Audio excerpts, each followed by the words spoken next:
Hi everybody, this is Dr. Hammond for Phys 2500 Intermediate Mechanics. I was asked a question for the built-in solvers, why we need to pass in two things, why do we need to pass in time, so I'm just using this tutorial to address that question.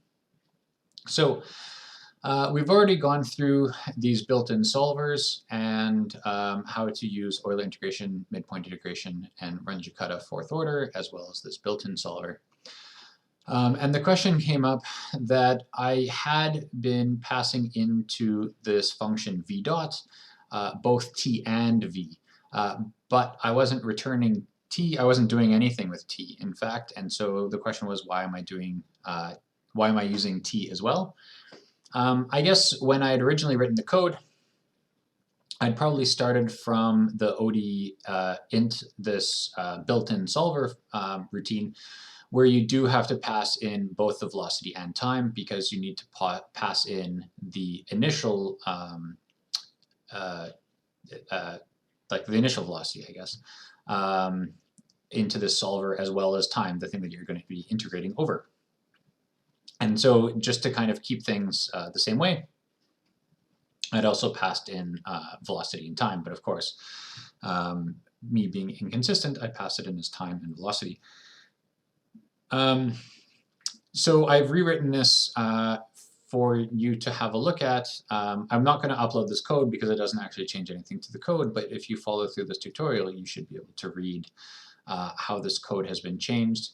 If we change this function v dot to instead being a function of t and v, of just v, because that's the only thing that we actually care about. So again, we return v, the same thing as before, you know, g minus um times v, or times v squared, or g minus times v to whatever, you know, factor.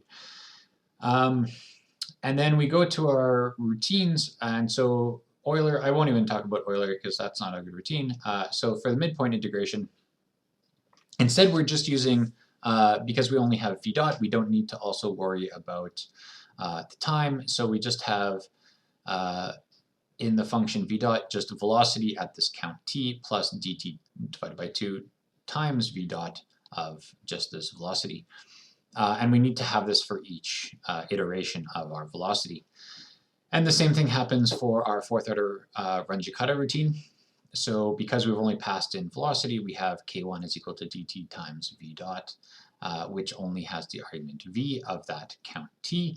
k2 is dt times v dot, v of that count t, plus 1/2 of k1, which we found in the previous step. k3 is dt times v dot of v of count t, plus 1/2 of k2, which we just found in that previous step. And then k4 is dt times v dot, which calls v of count t plus k3, which we again found in the previous step. And then the next step for the velocity is the current step of the velocity plus 1/6 k1 plus 2k2 plus 2k3 plus k4, which we found before already.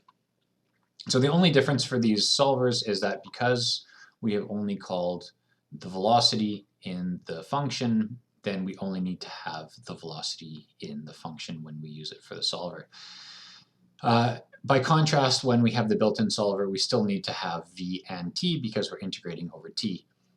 So as I said, when we solve this ODE int with the built-in solver, we still need to have these things, and so I guess out of consistency with that, that's why I had both t and v previously. So thank you very much for that question.